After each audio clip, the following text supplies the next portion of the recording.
Welcome back to Kompalius Komentator Palsu, channel yang suka cerot meski gak pernah wik-wik. Kumaha kuota aman?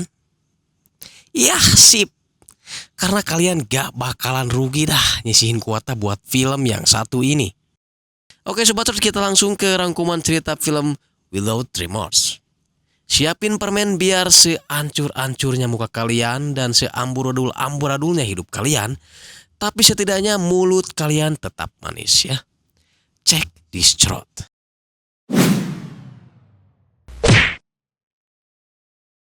Di awal film, kita melihat pasukan Amerika sedang melakukan agresi militernya ke Suriah. Kita juga diperlihatkan kota Aleppo yang porak-poranda. Tugas mereka adalah menyelamatkan anggota CIA yang tengah disandra oleh pemerintah Suriah. Mereka pun bergerak menyusup dan menemukan sandera itu.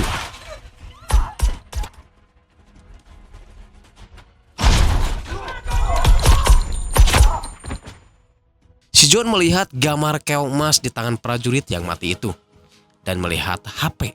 Ternyata mereka adalah pasukan Rusia, bukan Suriah. John menanyakan pada Ritter, namun dengan enteng si Ritter menjawab, "Sok-sok aja gawe." Di tengah lorong, mereka dikasih bonus petasan segitiga oleh pasukan Rusia itu dan membuka sebuah lubang. John loncat ke bawah untuk menyelamatkan komandannya yang ngusruk ke bawah. Ternyata ini bukan gedung biasa yang diceritakan Ritter, tapi gudang senjata Rusia.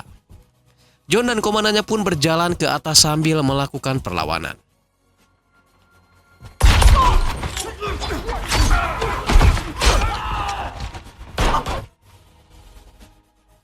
Mereka pun pergi dengan helikopter yang sudah disiapkan di luar.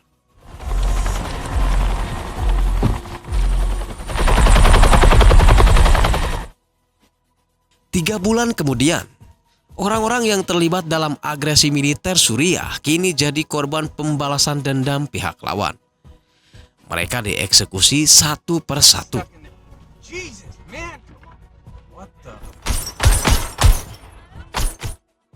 Kita ke John yang sedang bersama istrinya.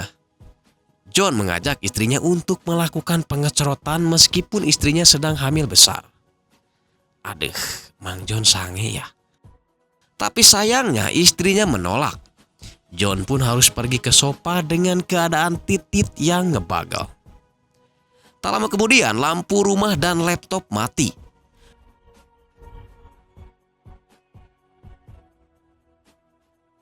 John yang merasa curiga langsung mengambil pistol dan naik ke atas. Naas, istri John yang tengah hamil harus tewas ditembak.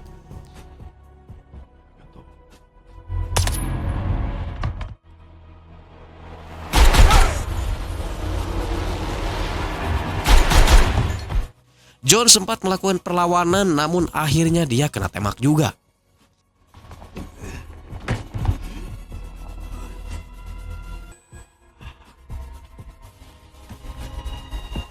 Satu orang berhasil kabur. Dan John merangkak setengah edan pergi ke kamar istrinya yang sudah tewas.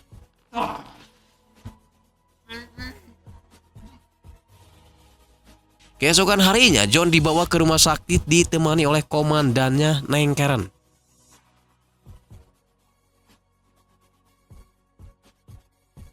Neng Karen pun diundang oleh Pak Menteri dan juga anggota CIA Ritter untuk membahas tentang penyerangan yang dilakukan terhadap anak buahnya.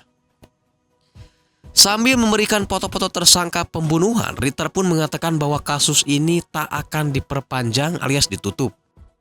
Dia tak mau memancing permusuhan lebih dalam lagi.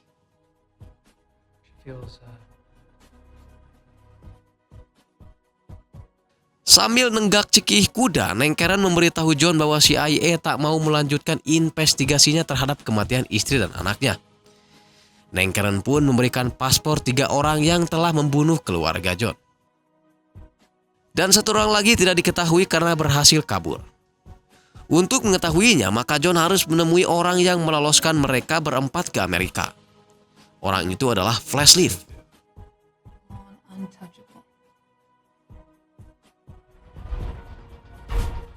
John langsung gerak cepat memburu intel Rusia itu. Времени, чтобы избавиться от этих полицейских, я не понимаю. Dia menabrak mobilnya dan membakarnya.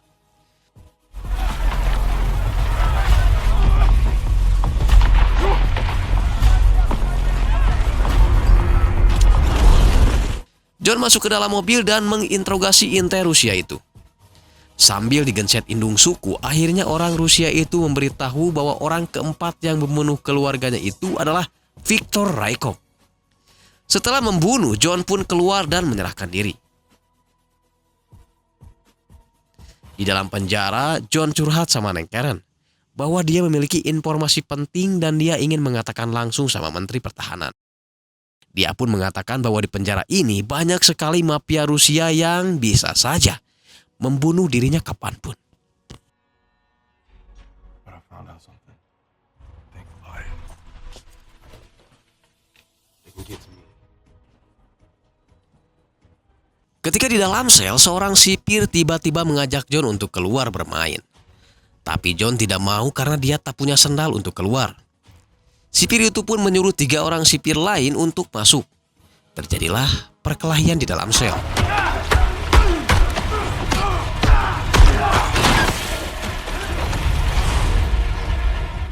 Sampai pada akhirnya suruhan Neng Karen bernama Marshall menjemputnya pulang.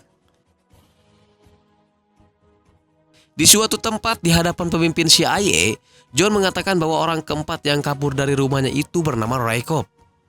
Menteri Pertahanan pun membentuk sebuah tim untuk misi menangkap Rykov ke Rusia.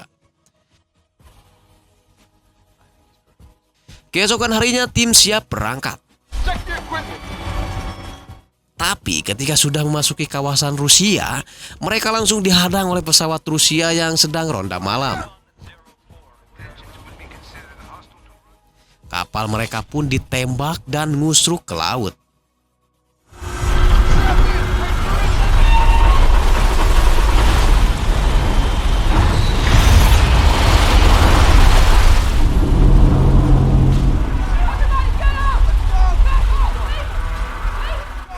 Di saat semua orang sibuk keluar kapal, si John malah sibuk nyari nasi timbal sisa yang masih tertinggal di kapal. Aduh, laparnya Mang John.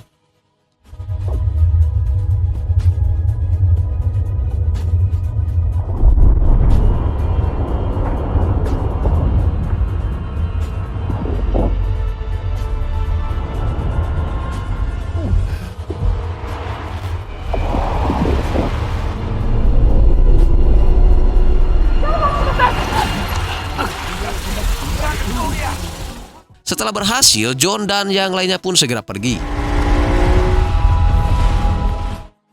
Sesampainya di base camp, John langsung mendatangi Ritter yang sedang bersama orang-orang Rusia. Orang-orang Rusia itu sedang menghitung uang yang ada di dalam koper. John yang sedari awal mencurigai Ritter bahwa ini adalah permainan Ritter, langsung menodongkan pistol, namun salah satu orang Rusia itu mengaku bahwa mereka diberi uang justru untuk memberikan informasi tentang orang yang mereka cari, yaitu Rykov. John pun akhirnya melepaskannya. Tim kini menuju sebuah apartemen di mana apartemen itu berseberangan dengan tempat tinggal target.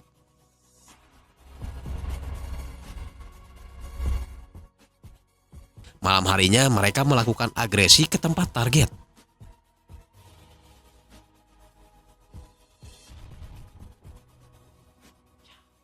Namun tiba-tiba John mengunci pintu dan berjalan sendirian.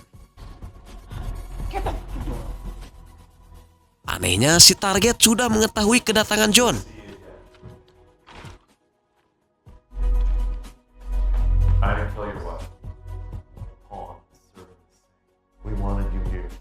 Dia pun memasang bom di seluruh tubuhnya. Dia mengatakan bahwa John dan dirinya hanya dijadikan sebuah alat oleh Amerika. Dan bom pun meledak.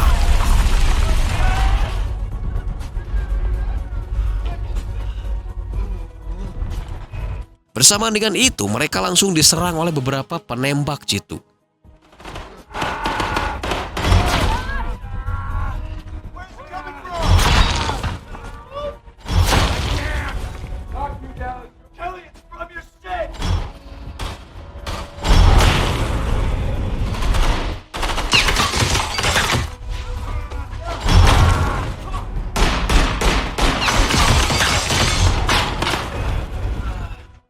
hanya penembak jitu, polisi pun bersiap menangkap mereka di bawah. Tapi anehnya, polisi itu malah ditembaki oleh para penembak jitu itu. Tim baru sadar bahwa ada politik adu domba seseorang untuk membuat perang Amerika dengan Rusia. American soil. If you kill a couple cops on the way out of here, the assassination of the team. My house.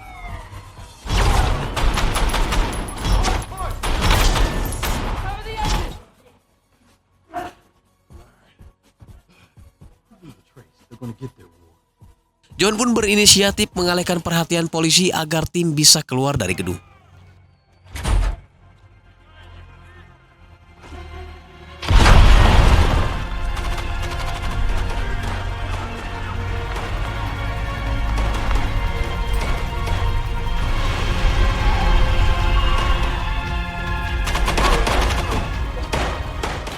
Karena pasukan musuh semakin banyak yang mengejarnya, dia pun loncat ke bawah. Tapi sayangnya ransel yang berisi nasi timbel itu terlempar jauh. Dia pun harus kembali bertarung untuk menyelamatkan ransel itu.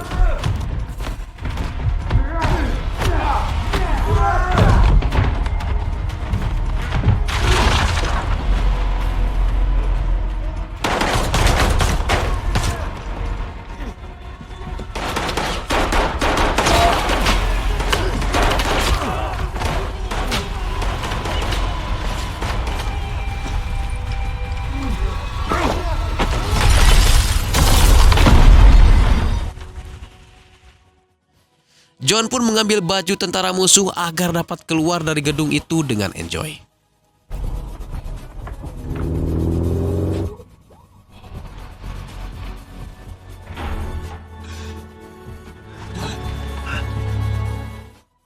Sesampainya di base camp, John langsung dibopong sama Neng Karen menuju kapal.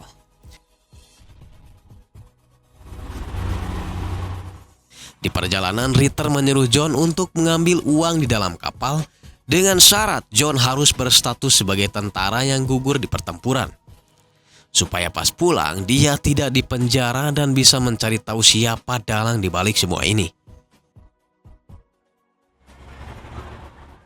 John mendatangi Pak Menteri dan dia memaksa menteri itu mengaku kenapa dia membunuh istrinya. You weren't supposed to make it out of there alive. That's exactly my point.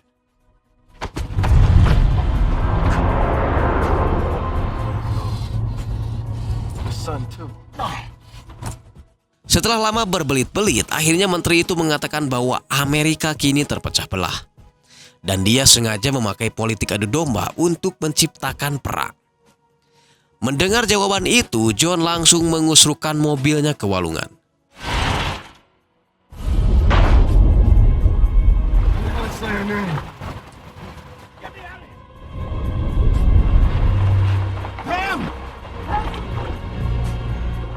Menteri Clay pun mati. Sementara si John diselamatkan oleh Neneng Karen.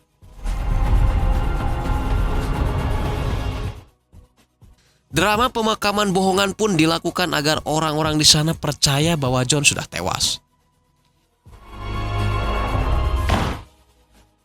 Ritter memberikan rekaman percakapan Menteri Clay dengan John ke pengadilan. Dengan jasanya membongkar kejahatan Menteri Clay itu, John dikasih paspor baru dengan nama Nanang Tablo. John Clark. Sir. Setahun kemudian, John dan Ritter bertemu. Ritter sudah menjadi direktur CIA, sementara John mengutarakan niatnya untuk mengumpulkan orang-orang hebat di seluruh dunia dengan tujuan menyerang Sunda Empire. Oke Sobat Truth, itu tadi rangkuman dari film Without Remorse yang rencananya sih bakal ada kelanjutannya. Tunggu aja sampai tahun depan ya.